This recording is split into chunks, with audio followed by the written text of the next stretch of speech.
Bismillahirrahmanirrahim. Assalamualaikum warahmatullahi wabarakatuh. Waalaikumsalam. Waalaikumsalam warahmatullahi wabarakatuh. Alhamdulillahirabbil alamin. Assalatu wassalamu ala asrofil anbiya wal mursalin. Sayyidina Muhammadin wa ala alihi wa sahbihi ajmain, amma ba'du.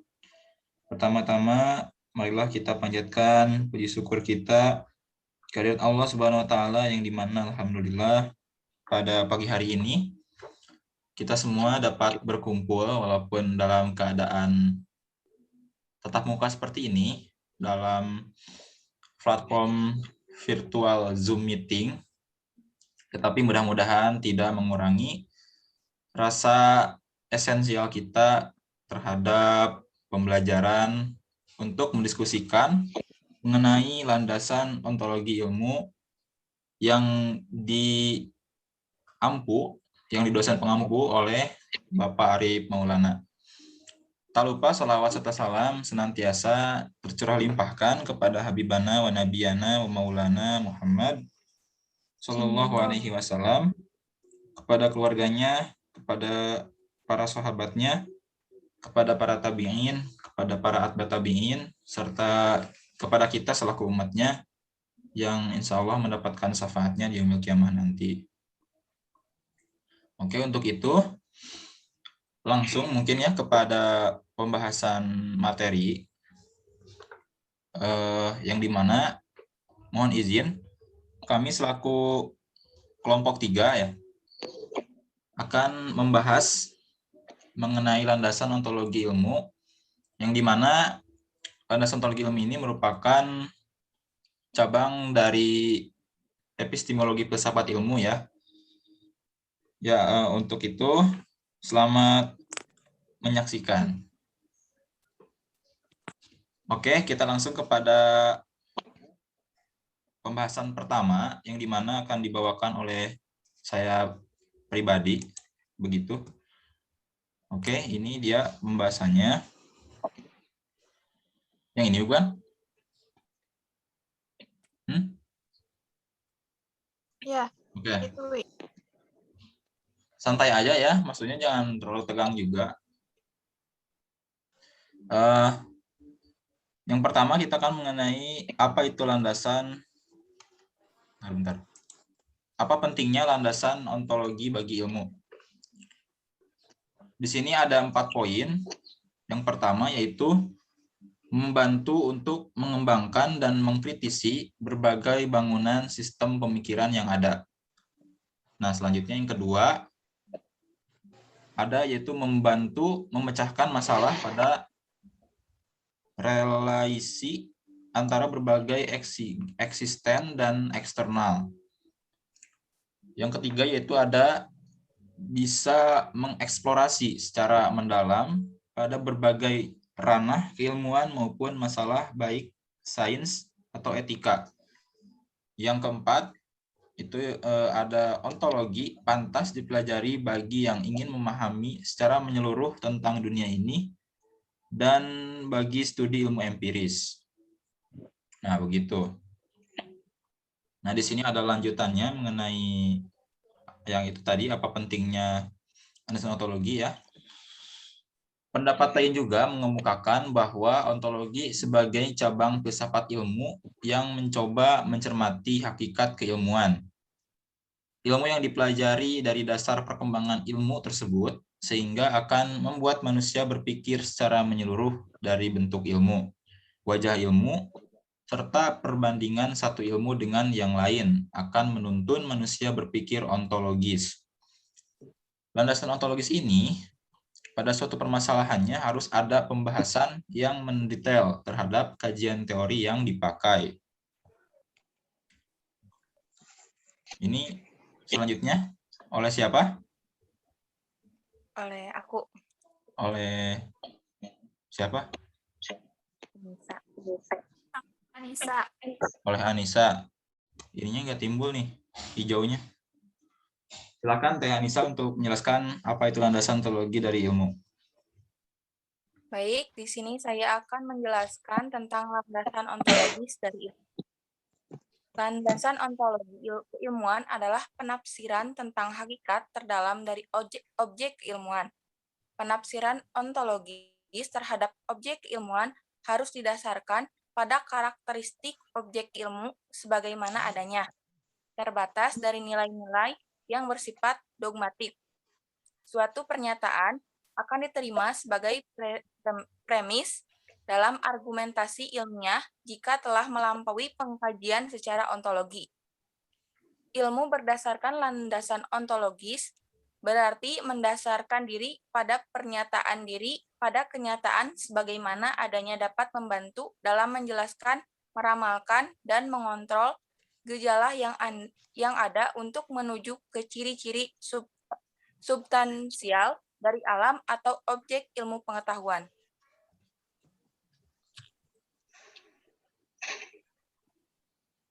Selanjutnya, bagaimana formulasi dari ilmu akan dijelaskan oleh? Aku. Ya, silahkan. Teh Fajriyah ya? Oh, Marwah. Silahkan Teh Marwah. Fajriyah. Fajriyah, ya silahkan. Fajriyah.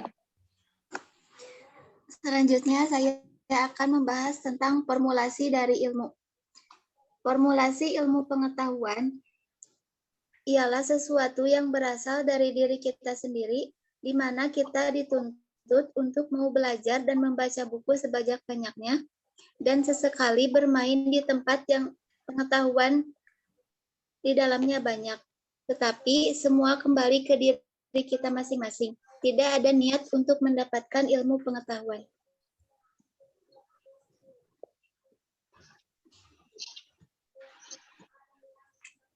Oke, selanjutnya ada bagaimana kaidah ilmu itu dijelaskan yang akan dipaparkan oleh Teh Marwah. Oh, Teh Alim. Ya. Selanjutnya itu bagaimana kaidah ilmu dijelaskan. Pada dasarnya ilmu dapat dijelaskan dengan cara mencari hubungan sebab akibat atau mencari pengaruh sesuatu terhadap yang lain. Asumsi dasar pada ilmu adalah tidak ada kejadian tanpa sebab. Asumsi ini dapat dikatakan benar karena sebab akibat itu memiliki hubungan rasional. Yang pertama, ilmu itu berisi teori, dan teori pada dasarnya menerangkan hubungan sebab akibat. Yang kedua, ilmu tidak memberikan nilai baik atau buruk, halal atau haram, sopan atau tidak sopan, dan indah atau tidak indah. Ilmu hanya memberikan nilai benar atau salah. Hal tersebutlah yang menyebabkan ada orang yang menyangka bahwa ilmu itu netral. Oke. Selanjutnya akan dijelaskan oleh siapa? Struktur ilmu. Aku. Oke, silakan Teh Marwah. Struktur ilmu seperti apa yang harus dihasilkan? Ilmu dalam pengertiannya sebagai pengetahuan merupakan suatu sistem. Pengetahuan sebagai dasar teoritis untuk tindakan praktis atau suatu sistem. Penjelasan mengenai saling hubungan di antara peristiwa-peristiwa yang terjadi. Sistem pengetahuan ilmiah mencakup 5 kelompok unsur, yaitu yang pertama jenis-jenis sasaran, yang kedua bentuk-bentuk pernyataan, yang ketiga ragam-ragam proposisi, yang keempat ciri-ciri pokok, dan yang terakhir pembagian sistematis. Untuk menghasilkan sesuatu yang benar diperlukan metode atau prosedur yang benar pula. Metode ilmiah merupakan prosedur dalam mendapatkan pengetahuan yang disebut ilmu. Jadi, ilmu merupakan pengetahuan yang didapatkan melalui metode ilmu. Tidak semua pengetahuan disebut ilmu, sebab ilmu merupakan pengetahuan yang cara mendapatkan harus memenuhi syarat-syarat tertentu. Metode merupakan suatu prosedur atau cara mengetahui sesuatu yang mempunyai langkah-langkah yang sistematis, seperti diketahui Berpikir adalah kegiatan mental yang menghasilkan pengetahuan. Metode ilmiah merupakan ekspresi mengenai cara bekerja pikiran. Dengan cara bekerja, maka pengetahuan yang dihasilkan diharapkan mempunyai karakteristik tertentu yang diminta oleh ilmu pengetahuan, yaitu sifat rasional dan teruji, yang memungkinkan pengetahuan yang disusunnya merupakan pengetahuan yang dapat diandalkan. Dah.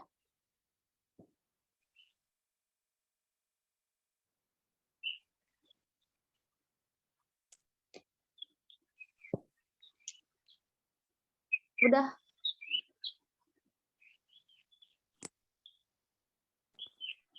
Kang Alwi, aku ada sedikit tambahan materi.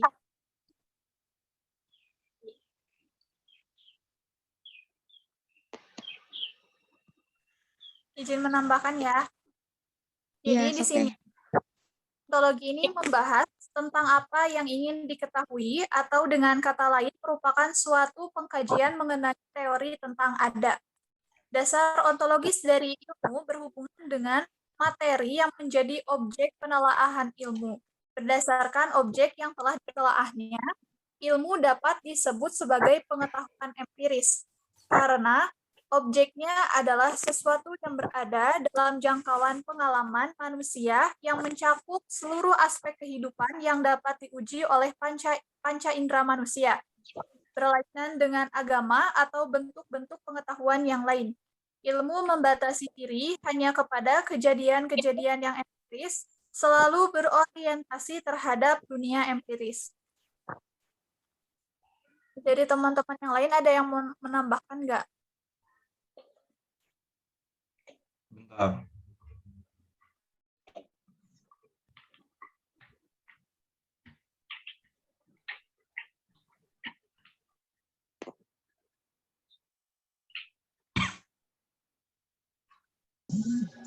Cukup mungkin.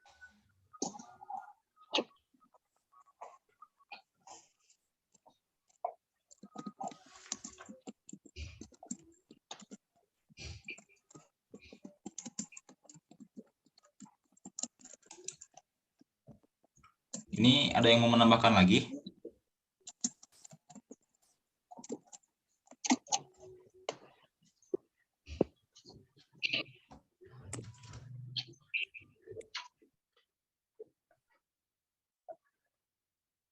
Kalau di buku ini mah ya, yang ini nih, yang Bapak sarankan dalam filsafat ilmu, mengurai ontologi, epistemologi, dan aksiologi pengetahuan, karya Profesor Dr. Ahmad Tafsir, mengenai ontologi filsafat gitu. Tapi bolehlah ya untuk mungkin menambah pengetahuan juga. Saya juga kurang tahu ya gitu, maksudnya apakah ada kesamaan gitu antara ontologi filsafat dengan ontologi ilmu gitu. Cuman kalau untuk ontologi filsafat seperti inilah gitu. Ontologi filsafat itu membicarakan hakikat filsafat, yaitu apa pengetahuan filsafat itu sebenarnya. Struktur filsafat dibahas juga di sini ya, di bukunya itu ada. Jadi yang dimaksud struktur di sini ialah cabang-cabang filsafat serta isi, yaitu teori dalam setiap cabang tersebut. Yang dibicarakan di sininya hanyalah cabang-cabang saja, itu pun hanya sebagian. Terus teori dalam setiap cabang tentu sangat banyak juga, dan itu tidak dibicarakan di buku ini gitu. Tapi kalau mengenai materi ini nih, landasan ontologi ilmu, kayaknya masih ada kesinambungan, enggak?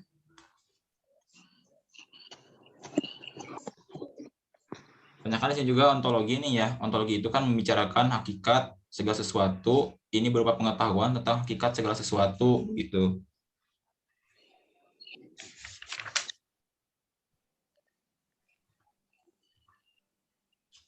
Dalam ontologi itu ada ini nggak sih? Ada filsafat perennial nggak?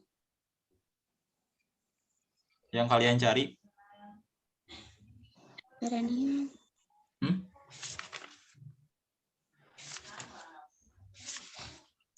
Kalau di buku ini mah ada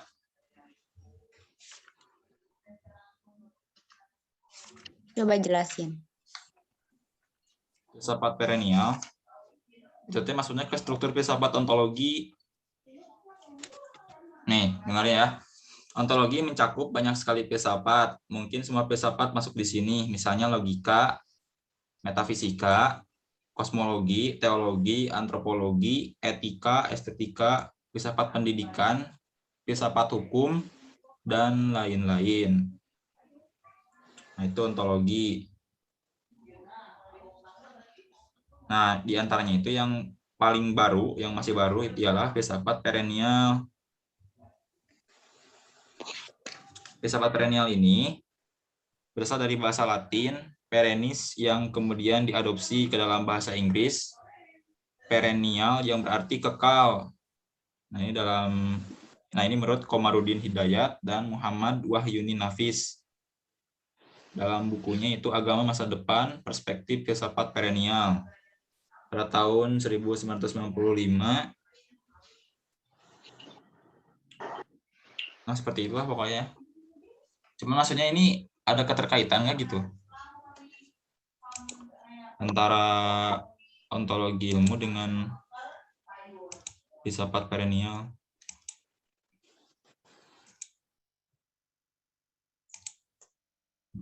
Ada yang mau menambahkan lagi nggak? Barangkali dari yang lainnya.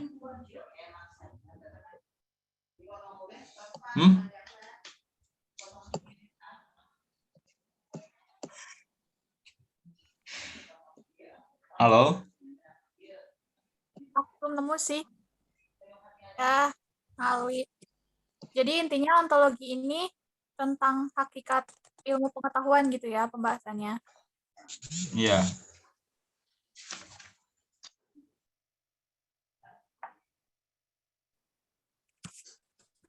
Bolehlah kita adakan ini aja tuh, sesi tanya jawab. Biar maksudnya nggak terlalu menggantung juga gitu kan. Kalau ada sesi tanya jawab kan nanti kan bisa disimpulkan. Mungkin sedikit aja lah gitu.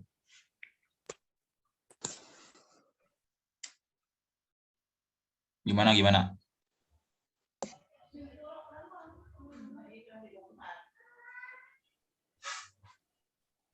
Halo?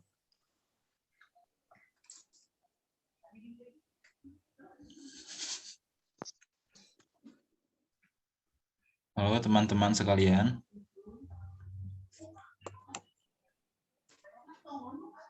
So, kalau ada sisi pertanyaan, siapa yang mau nanya?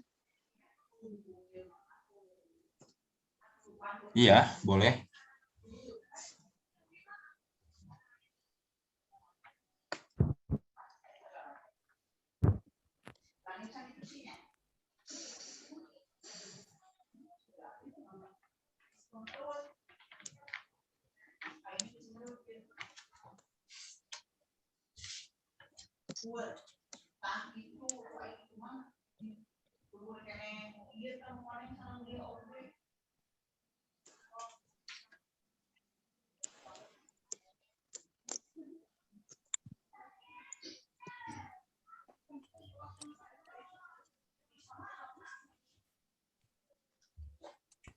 Mungkin di sini pasti banyak ini ya, maksudnya yang masih bingung gitu mengenai gini aja weh, misalkan Ali bertanya, kita bahas bareng-bareng gitu aja weh. Oke, ya.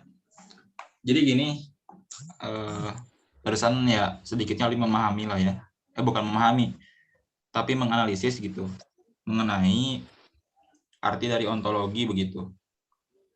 Ontologi ini kan membicarakan hakikat ya. Segala sesuatu ini berupa pengetahuan tentang hakikat. Jadi tentang hakikat gitu kan ya ontologi itu. Nah, mungkin yang menjadi pertanyaan kita semua gitu ya, pasti kan belum paham gitu. Maksud dari hakikatnya itu kemana gitu kan ya. Karena ini kan misalkan ontologi itu membicarakan tentang hakikat segala sesuatu. Tapi maksudnya yang kita segala sesuatu dan hakikat itu seperti apa gitu kan ya, belum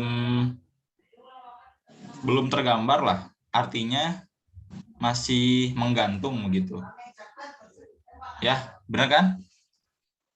Ya.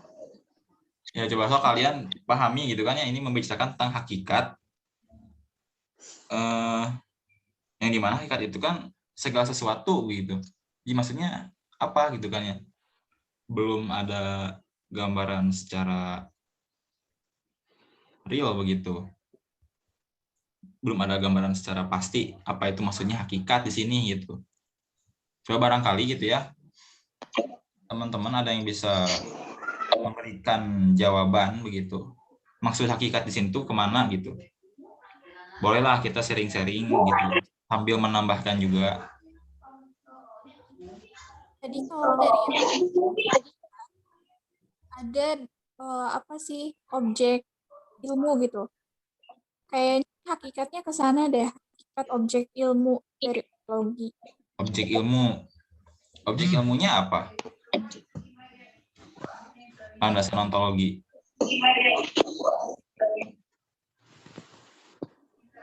Objek ilmunya mungkin terdiri dari objek materi dari jenis-jenis dan sifat-sifat ilmu pengetahuan, dan objek forma yang terdiri dari sudut pandang dari objek itu gitu.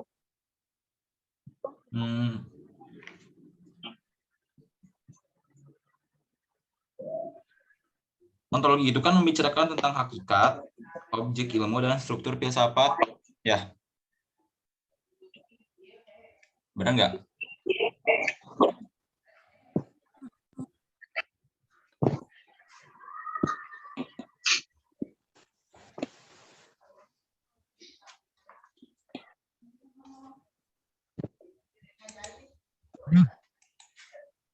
Coba biar lebih terbantu ya menurut Alima. Jadi intinya ontologi ilmu itu membahas tentang apa ya, hakikat ilmu itu apa gitu. Jadi hakikat dari ilmu itu apa? Oke. Alhamdulillahirabbil alamin. Untuk apa ya? Pembahasan kelompok kita pada hari ini sudah ya berjalan dengan lancar.